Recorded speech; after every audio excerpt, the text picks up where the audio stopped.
And we continue with the Swedish the Swedish Limited National Championships. Close Hard to one. say. Yeah. And this would be the third round. Yeah. And here we see once again Lekit versus. This is actually playing Jocke. against Jocke. Why do I always put an English spin to his name? Yeah, I don't know. Probably because it sounds like a joke. No. Either way, in this matchup, actually, I really enjoyed this matchup since I actually watched some of it since I finished my game a little earlier than the other ones. But we already seen what your deck does, sort of. Yeah, we'll actually see another side of it in this matchup. Yeah. But Jocke starts with a simulation center. Yeah. And so I know this is not good. This is not good at all. No. He actually kept his whole hand, so I know he has a lot of playable cards. Yeah, and you start with not doing anything. You play a resource and then you're done. Yeah. So obviously he, at the end of his turn, pays 1 to search for a character. He searches for the Erotic Assassin. He doesn't have threshold for it yet, but we can assume that he has another greed on his hand. Yeah, and at first I actually thought, well, this is very bad. Erotic Assassin is he or she rather is so good at putting on early pressure, and as expected, he pays 3 to draw it and then play it, and leaving one resource open for the Assimilation Center at the end of my turn. Yeah, and you start with a deception. And then I proceed to pay 4 to play my Sicken Sarcophile, a very good counter to Erotic Assassin. Yeah. Since he will kill her at speed 4 and survive. Yeah. And I believe at this point, did you actually have him in your starting hand, or did you draw into him when you drew that card? I can't remember that, actually. I think I might have had him in my start hand. I think I did, because I don't see why I would play... I don't think, rather, that I would play the Deception first, because I have Greed in my hand as well. Yeah. Either way, he hits play, and at the end of your turn, Jocke uses the Simulation Center to search for another character. This time it's for... a Goldmouse Sax representative. That can pay 1 and lose 1 influence, right? No, that's the imp. I think you... No, pay 1, discard a card. Yeah, to gain a lot of threshold. You gain 3 threshold, and then you can pay 2 to actually search for a resource. Yeah, I think it's staple resources only. Yeah, staple resource only. Either way... yeah, he's a very good card in Limited. Yeah, exactly. But mostly only if he's already been in play for a turn and you can draw 2 cards. Yeah, you want to search as many cards as possible from each discard, as you don't want to discard 1 card, because then you're basically paying 3 and a card to search your deck for a resource. Yeah. So mostly you want to have 5 resources open when you use him, or 7. Yeah. Otherwise, it's not gonna be cost efficient. Yeah. And it's... And I start off by playing a Rage, so now I actually have threshold for every card in my deck, which is nice. It's quite convenient, since now every face down you play is just gonna, ramp up that War Beast. Yeah. And you attack the Simulation Center with your Sicken Sarcophile. Yeah, because I don't really care about his influence at this point. I have to get rid of the Simulation Center. Yeah, and the Simulation Center takes 3 damage since it's gonna survive it, and he's most likely going to be able to search for more blockers or anything. Yeah. I must say I actually like the card pool that Jocke actually got. Yeah, he got an insane card pool, I think.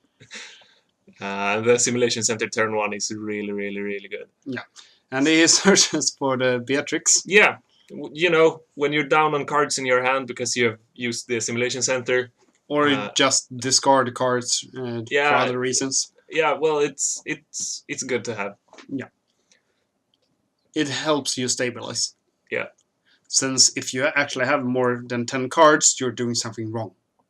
No, that depends. But in limited, yeah, I think If you have you want to go through your deck as fast as possible to get all your big threats and your answers as well. Yeah, exactly. And if you're during limited have a quarter of your deck in your hand, I personally believe that you should play more of the cards. Yeah. Since even if you are searching for a specific card, you want some of those cards to be played as resources. Otherwise, it's gonna take you even longer to actually find the card. Yep. And here he attacks me with his Erotic Assassin. And you take the damage. Yeah. Understandable, since you don't have any blocker and it doesn't feel like you need to play removal on Erotic, since it's gonna cost him 2 resources every time he wants to restore it, and it doesn't really affect you at the moment. No, because well, the Assimilation Center it's adding continuous pressure if he gets to play a lot of characters and stuff. But your second Sarkfile can kill all of his characters that he has on field at the moment. Yeah, and here I actually ramp up to 7 resources, which is part of my plan. Because your cunning plan. Yes, because I have a 7-card drop in my hand that I really want to play. Because the second Sarkophile is good, but the card I want to play is actually better. Yeah. And he chooses to block with the Goldman Sachs. Yeah, I think this might be the right play because keeping the Simulation Center alive is good. And here he discards a card and then he searches his deck for. Agreed. No, actually, I believe he searches for. Yeah, Deception. Yeah, since he doesn't have that many in his deck. Yeah, and he discards the. Beatrix. No, the Beatrix was on the top of his deck. So he shuffles it. Yeah, he shuffles it, but he discards the Union Leader, which is a huge character. I didn't really expect him to ditch that effect. One. But yeah, when he did, I thought maybe he's starved on cards or something. Yeah, he really needs those. But I think actually drawing the Beatrix would have been better. Yeah. Either way, Leckett plays his 7-cost drop, which is the Dock Sentinel, which is a 5/4/4.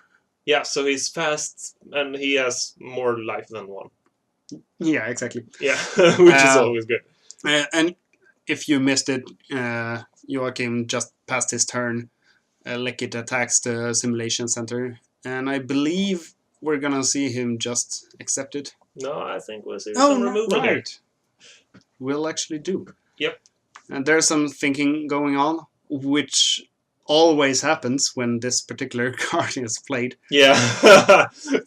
No one really knows when or how they want to play it. Yeah, because I love this card so much. I think it's very, very funny. Yeah. It's the Audacious Appraisal. Yeah.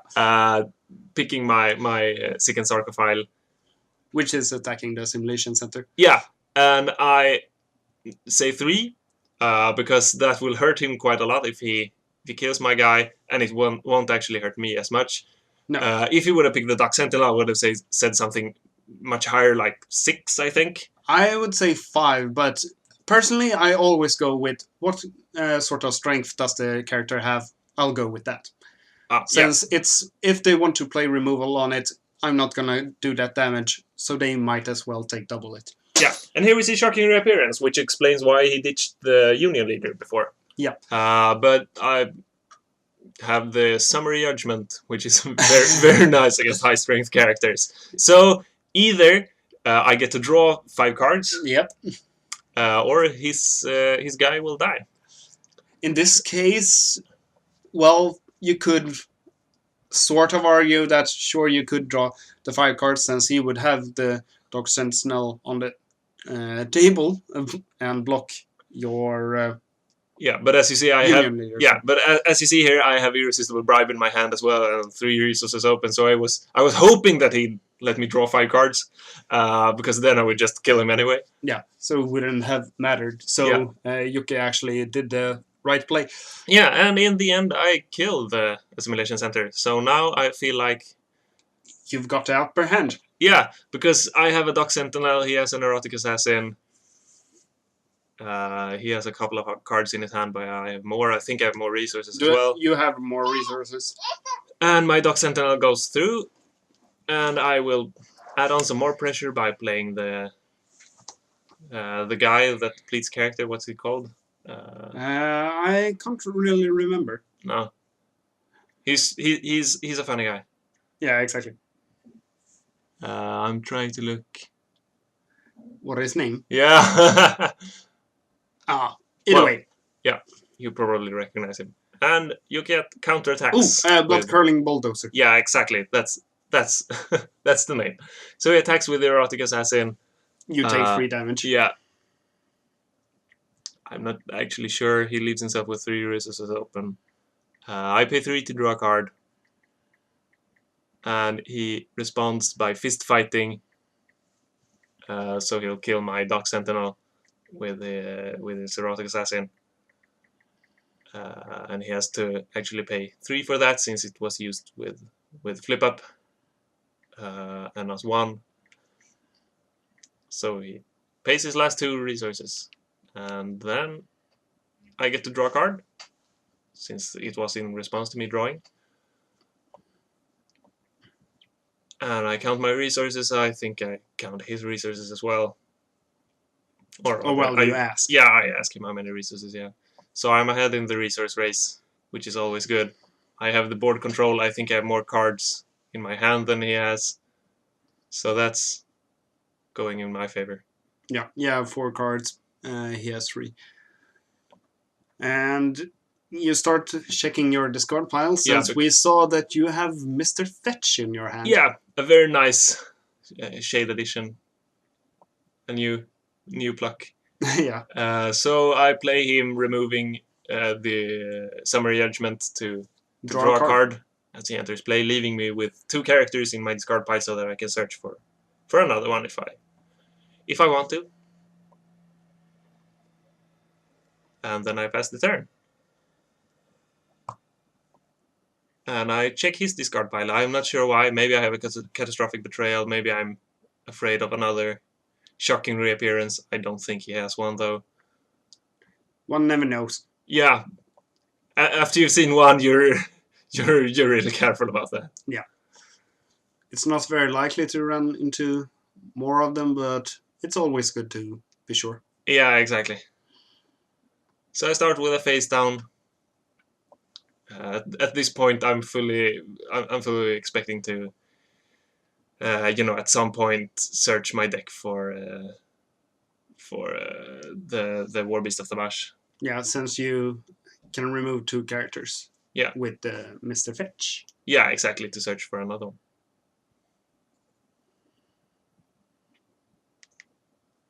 And there seems to be some more calculating going on. We see that Yoke has his own War Beast of the Bash in his hand. But he doesn't have nearly enough based on resources. Yeah, he doesn't have that much volition. I don't either, but... You have at least 5. Yeah. No, 4. 4, I think. But still, 4 is better than none. Yeah. So I opt to wait with my... Searching? Yeah, and play the Timid Mao instead. Since, as we've seen before, Timid Mao really does its job good when it hits the field. Yeah, and at this point I'm feeling really good. I think he has maybe 1 or 2 more cards in his hand. I have more resources. I have a much better field than he has. Yeah. I have the ability to search for another character that can put on pressure. He's down to 10 influence. I have 19, so things are looking good. Yeah, at this point, this is actually my game to lose. Which I was really happy about, since he got the ridiculous start with the Assimilation Center. But then again, Assimilation Center, at some point you kind of have to stop with it, because you need to not just paying a lot of resources to search your deck and draw a character and play it every turn. You need actually need tactics. rather you actually need to maintain that. You either have to win very quickly, or you have to have some other way to get cards in your hand to play resources. Yeah. Because you can't keep it up forever. More thinking. Yeah. There's always thinking going on. We can blame the research investment for that. Yeah, and here we see the Arena quarterfinalist. Good card. Sort of fat. Yeah, but with my Blood Curling Bulldozer... Doesn't really do that much. Yeah, because I can deplete him and attack through with the Timid Mao. Yeah. I mean, he will retaliate for, I think it's 7. So he's a hard hitter for sure. But you can survive it at this point. Yeah, because even if he swings through, it takes him 3 turns to do lethal damage to me, while I only need 2. Yeah, exactly. And we see Lekit actually use Mr. Fetch, removing the 2 characters he has in his discard pile since earlier, and searching his deck for his War Beast, the other heavy hitter in his deck. Yeah. And at this point, though, my deck is running out of steam, so I know I have... If he has answers to my guys... it's gonna be a steep uphill. Yeah, exactly. But I have the Timid Mao, I have the Blood Curling Bulldozer, and the War Beast is gonna hit the field. Yeah. So we know that you're gonna be able to put on pressure as well, and you trigger down his quarter arena. No? Arena quarterfinalist. Yeah. And I attack with the Timid Mao, leaving him with only 4 influence. So regardless, if he attacks, he has to play like 2 other blockers, I think. Yeah. And then you pass the turn. I don't really know why you didn't play your War Beast. Actually, I'm not sure about that either. I think I was just, meh, I can say this. I have the upper hand. I can draw more cards this way, just to make sure. Yeah. Because as I said, he has to play a lot of blockers to survive. Or perhaps you were fearing something special. Either way, he plays the remains of Clockman Foreman Pete. Yeah. Really good item, both for just increasing your resources, but also to reuse those face downs that you have. Yeah, and I think this was the reason why I didn't play the War Beast, because I knew I had a lot of, or rather I had the Scrag, so I could get through. So he basically had to play 2 blockers during his turn to be able to survive, since I could kill 1 and deplete 1. The other. Yeah. So he had to have 3 restored characters when I attacked. Yeah. Which is not that easy to have. No. Do you know if you actually played Sneaker Attack in this deck? No, I didn't get any sneaker attacks. Okay. Good to know about Sneaker Attack for you other guys out there is that with Sneaker Attack you can more or less give another character haste. Since you play the character and then attack with something that's been under your control since the start of your turn, and then you add the character you just played to the attacking party with an additional speed. Yeah, and here we see Jockey playing Contractual Execution. Flipping the Timid Mao face down. And then passing the turn. Yeah, I'm not that bummed about him getting destroyed. I mean, I won't win on this turn. But you'll most likely win the next. Yeah, unless I have Sneaker Attack or as you saw in the previous game. Catastrophic Betrayal. Yeah. So I attack with the guy, Blood the Curling Bulldozer. I think he at this point wants to flip down the Yeah, he flips down Clockman Foreman Pete, giving him 4 resources in total and playing Tripwire. Yeah.